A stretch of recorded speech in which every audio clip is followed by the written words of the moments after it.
My name is Kim, and I'm coming to you from my studio here in Holliston, Massachusetts, called Mind Over Matter Meditation Center. And our mission here is to let our center help you find your center. And so my passion really is to help people connect mind, body, and spirit. It's really the trifecta of a whole life. When we're looking at ourselves, we compartmentalize sometimes our mental self or our physical self or our spiritual self, and really we're a wonderful combination of all three of these things. Not only that, but we're also made up of the 5 elements that really make up the world that we know. Our physical world is all sort of composed within us as well. And it's also said that we're made of the stars, which I think is pretty cool, because really we're just little barometers down here on terra firma, picking up on all the wonderful celestial happenings that are happening around us all the time that really affect us more than we realize.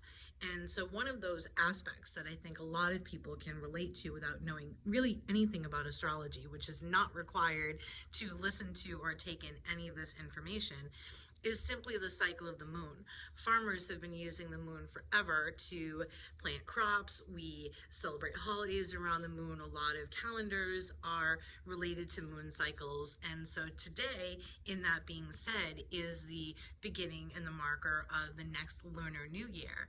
So some people know today as the Chinese New Year. And so we're moving from the year of the ox into the year of the tiger. And some people know this as the Lunar New Year, where we're moving out of the last moon phase into the first moon phase of this celestial year from that perspective.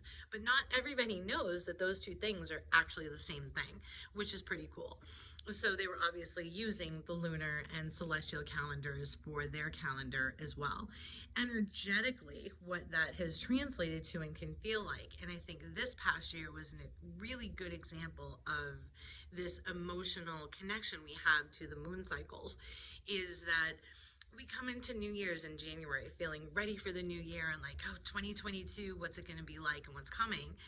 And yet the reality for a lot of people that I talked to was the excitement and the anticipation was sort of mulled down. It was muted. It wasn't quite the big rah that people I think were looking to move out of last year with and into a new year.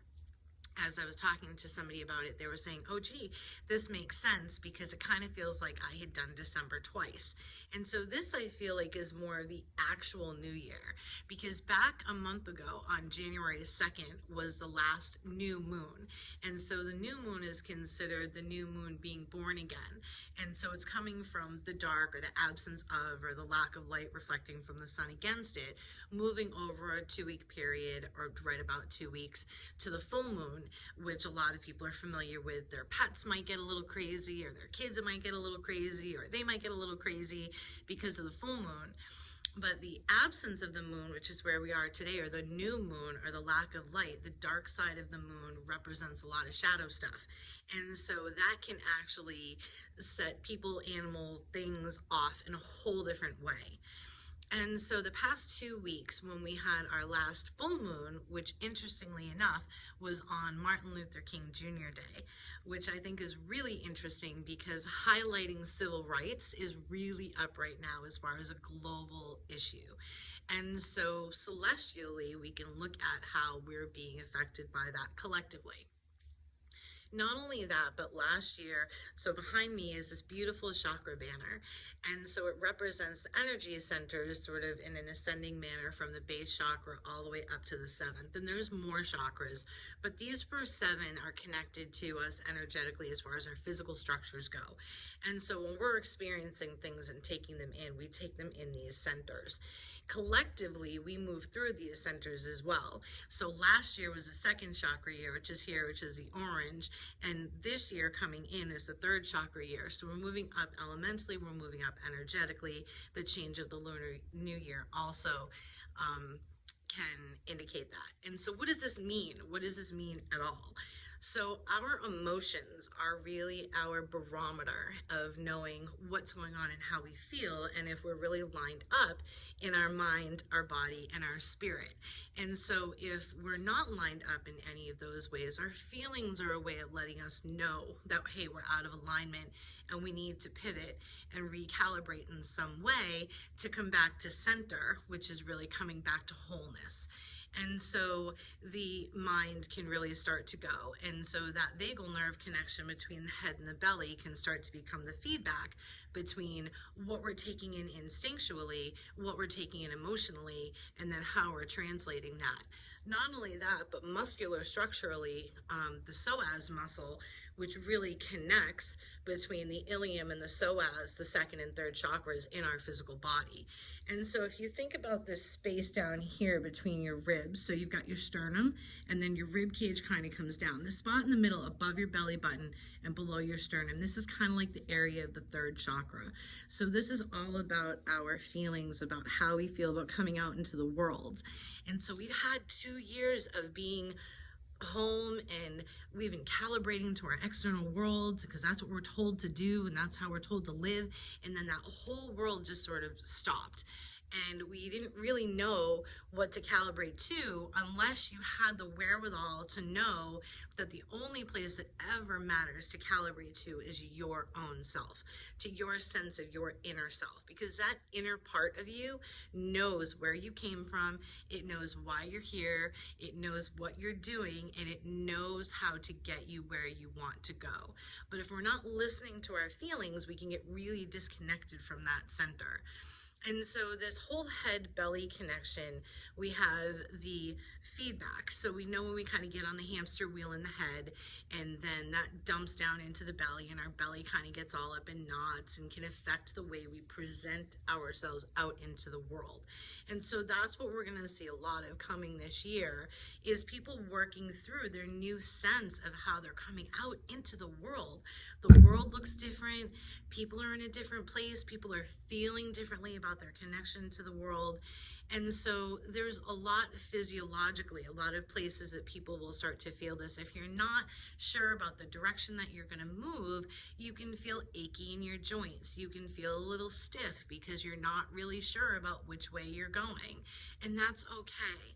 If you ever feel like you need to stop and just rest, go ahead and stop and rest.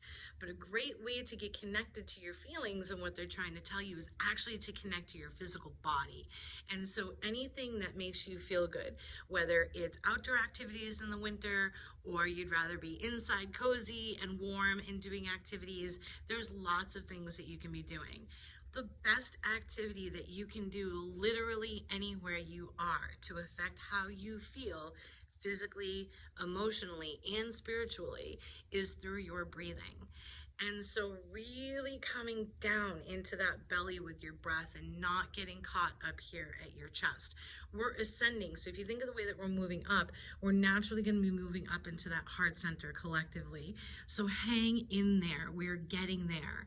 The work that you've been doing is all for something. It's not for nothing. Every little piece that you put into improving the way that you feel actually has a tangible effect and has an intrinsic value to moving us collectively as a whole into a better direction for humanity. Wow, that's really cool. And just through understanding the way that the moon cycles go, connecting to your feelings. So like if you're doing your workouts and you're on it, and 1 week you're on top of it, and then all of a sudden you have a day where your best isn't what it was yesterday. That's okay. Just do your best for today. Your best tomorrow is going to look completely differently than it did today, than it did yesterday, than it did the day before. And that's all you can do is just offer your best vibration. And if your vibration isn't matching how you're feeling on the inside, that's where that recalibration can come into play. And understanding too where the moon is at can help you understand where your feelings might be at. We tend to pick up on lots of stuff, but then we make it really, really personal. It can affect everything, the way we think, the way we feel, the way we sleep, the way we interact with others. And so there's some value in understanding the connection between us through our physical senses, through our emotional senses, through our spiritual senses, how we're all interconnected, because really we all come from the same point of source energy.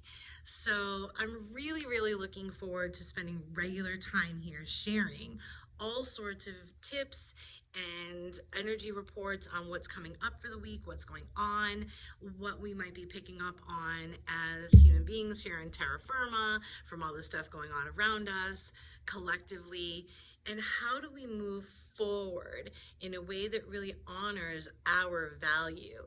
Our value is really up right now as far as our sense of it individually, our sense of it collectively.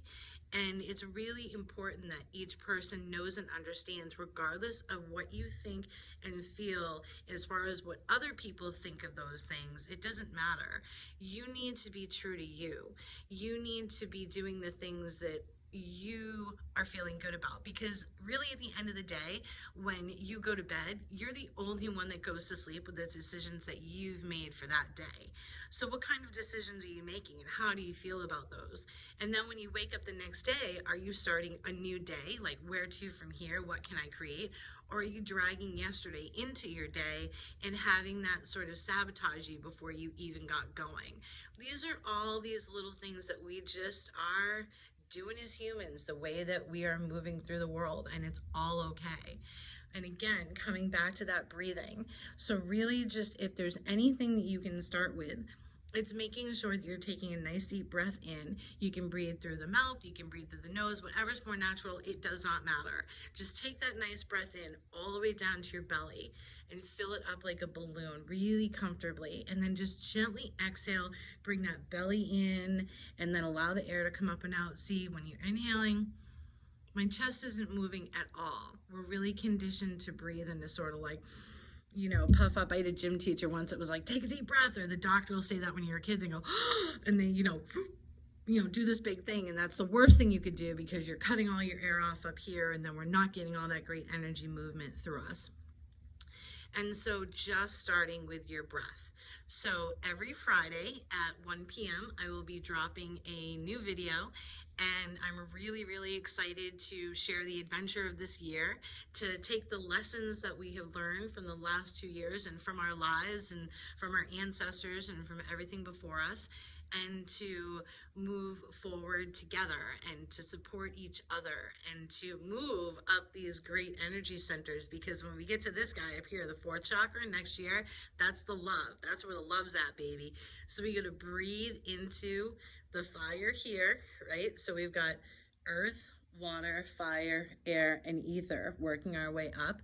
So first chakra here was 2020. And when you start to learn more about these as we're talking about them, it'll make a lot of sense, because it's about survival, food, shelter, all of that. What happened? We get sheltered in place. We come into the second chakra year, which was last year, which was water, or is water, and emotions, and the way that we all relate within our sort of tribe. So this may all be new language. You don't need to know any of this. If you stick with me and we do this together, you're going to learn a lot, I promise. We're getting classes going back again in person, so we'll be updating the website so people can actually come in and have fun, and we can play. And let's just do this together. We're in it together. It takes a village, and right now we need a global village. So thank you so much for your time. I hope you've enjoyed this. I promise there's more to come, and I look forward to working with you either virtually or in person. So namaste. Love to you all. Love yourselves. Love each other. And we'll talk soon. Thanks.